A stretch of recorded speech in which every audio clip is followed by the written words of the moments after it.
Hello and welcome.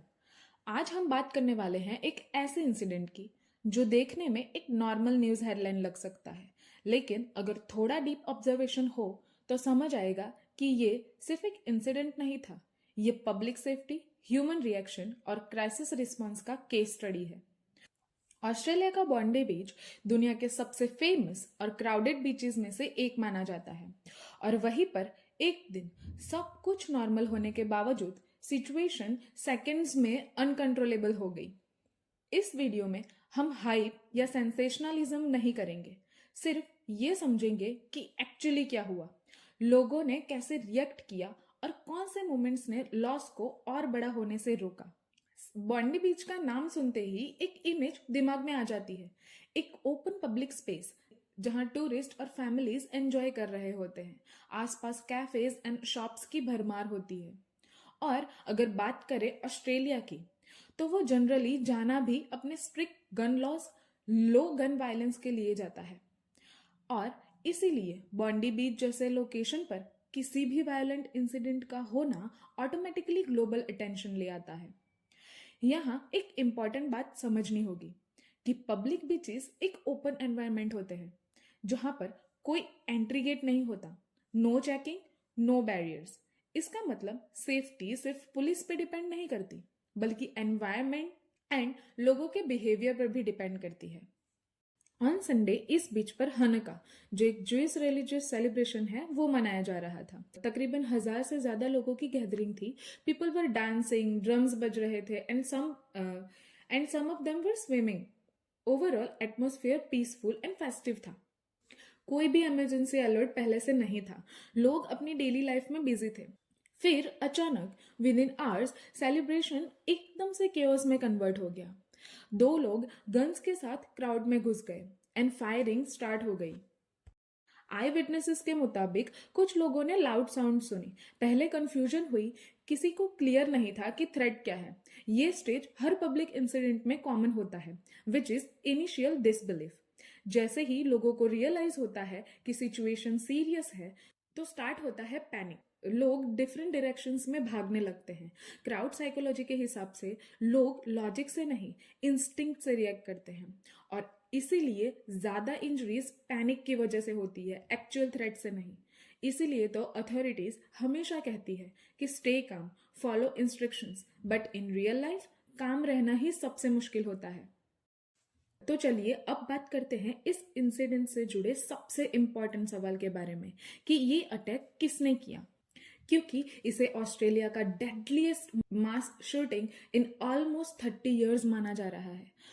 अभी जो suspects हैं उन दोनों में से एक था साजिद अकरम, 50 इयर्स ओल्ड, जो पुलिस के साथ गन फाइट के दौरान मारा गया, और दूसरा उसका बेटा नाविद अकरम, जो 24 साल का था, और वो अभी फिलहाल हॉस्पिटल में है और पुलिस की कस्टडी में है। और इन दोनों ने मिलकर कई इनोसेंट जानों को मौत के घाट उतार दिया। अथॉरिटीज के अकॉर्डिंग ये अटैक एक रैंडम एक्ट नहीं लग रहा है, लेकिन इनिशियल इन्वेस्टिगेशन में कोई फाइनल मोटिव कंफर्म नहीं किया गया है। सस्पेक्ट्स के बैकग्राउंड को मल्टीपल एंगल्स से इन्वेस्टिगेट किया जा रहा है। और यहाँ एक प्रोफेशनल पॉइंट समझना जरूरी है। जब कोई भी इन्वेस्टिगेशन चल रही होती है, तब मोटिव सबसे लास्ट में क्लियरली एस्टेब्लिश होता है, नॉट एट द बिगिनिंग। दूसरा एक और इम्पोर्टेंट सवाल, क्या ये एक टेरर अटैक था? मीडिया में एक वर्ड बहुत तेजी से चल रहा है, टेरर, बट ऑफिशियली अथॉरिटीज ने टेरर एंगल को रूल आउट भी नहीं किया, और अभी तक कोई भी कंफर्मेशन भी नहीं मिली है।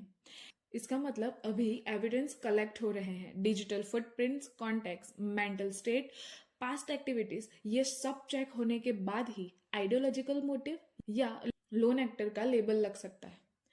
एक्सपर्ट्स जनरली ऐसे इंसिडेंट्स में कुछ पॉसिबिलिटीज कंसिडर करते हैं, जैसे आइडियोलॉजिकल या एक्सट्रीमिस्ट इन्फ्लुएंस। कभी कभी अटैकर्स किसी आइडियोलॉजी से इंस्पायर्ड होते हैं। किसी ऑर्गेनाइजेशन से डायरेक्ट मेंबरशिप जरूरी नहीं होती। ऑनलाइन रेडिकल कंटेंट भी इन्फ्लुएंस कर सकता है, लेकिन जब तक प्रूफ ना हो, ये सिर्फ एक एंगल होता है, कंक्लूजन नहीं। दूसरा, लोन एक्टर या फिर साइकोलॉजिकल ब्रेकडाउन। ऐसे केसेस में इंडिविजुअल आइसोलेटेड होता है, मेंटल स्ट्रेस या इंस्टेबिलिटी हो सकती है, कोई क्लियर पॉलिटिकल या रिलीजियस एजेंडा नहीं होता। ये टाइप के अटैक्स अनप्रिडिक्टेबल होते हैं और इन्हें प्रिवेंट करना सबसे ज़्यादा मुश्किल होता है। तो इसीलिए हर वायरल क्लेम सच नहीं होता और हर व्हाट्सएप फॉरवर्ड फैक्ट नहीं होता। चलिए अब बात करते हैं पुलिस एंड इमरजेंसी रिस्पांस के बारे में। इस इंसिडेंट में पुलिस रिस्पांस रिलेटिवली फास्ट माना जा रहा है। Local police units nearby ही थे, तो सिचुएशन को आइसोलेट किया गया और पूरे एरिया को लॉकडाउन। और इसमें इमरजेंसी सर्विसेज का भी बड़ा रोल था। इंजर्ड को क्विकली इवैक्यूएट करना, हॉस्पिटल्स को अलर्ट करना और सबसे इम्पॉर्टेंट सेकेंडरी पैनिक को कंट्रोल करना। यहाँ एक चीज क्लियर है, अगर रिस्पॉन्स डिले होता तो सिचुएशन और भी वर्स हो सकती थी। And last but not the least, इस टाइप के इंसिडेंट्स में जो सबसे ज्यादा इम्पैक्टफुल होता है वो होता है नॉर्मल लोगों का डिसीजन। कोई इंजर्ड होने के बावजूद भी दूसरों को सेफ जगह पर ले जाता है, कोई स्ट्रेंजर किसी बच्चे की जान बचा रहा होता है, या तो कोई ब्लीडिंग के बावजूद भी हेल्प कर रहा होता है। ये लोग ट्रेंड हीरोज नहीं होते, ये सिर्फ सिचुएशनल करेज होती है। और एक और इम्पॉर्टेंट चीज, सोशल मीडिया, रूमर्स और एग्जेजरेटेड क्लेम्स की वजह से ऐसे सिचुएशंस में डेंजर और ज्यादा बढ़ जाता है। Miss information spreads faster than facts. इसीलिए अथॉरिटीज रिपीटेडली अपील करती हैं कि सिर्फ ऑफिशियल अपडेट्स फॉलो करो और रूमर्स फॉरवर्ड करने से भी बचें। ये भी एक लेसन ही है कि इस डिजिटल एज में क्राइसिस सिर्फ ग्राउंड पे नहीं, ऑनलाइन भी मैनेज करनी पड़ती है। तो इस बॉन्डी बीच वाले इंसिडेंट से हमें कुछ लेसन्स मिलते हैं, जैसे no place is 100% risk free. दूसरा, preparedness matters. Police response, medical readiness, communication सब डिफरेंस बनाते हैं। और lastly, human behaviours matters the most. ये वीडियो फियर क्रिएट करने के लिए नहीं है, ये सिर्फ एक रिमाइंडर है। सेफ्टी सिर्फ सिस्टम से नहीं, लोगों की अवेयरनेस से भी आती है। अगर कभी भगवान ना करे हम ऐसे सिचुएशन में फंस जाएं, तो ये कुछ बातें जो हम ध्यान में रख सकते हैं कि सराउंडिंग्स ऑब्जर्व करना, अननेसेसरी पैनिक अवॉइड करना और अगर पॉसिबल हो तो दूसरों की हेल्प करना। It's me RG signing off. अगर आपको ये वीडियो इन्फॉर्मेटिव लगी हो तो डोंट फॉरगेट टू शेयर, क्योंकि इन्फॉर्मेशन भी एक फॉर्म ऑफ सेफ्टी ही है। Thank you for your time.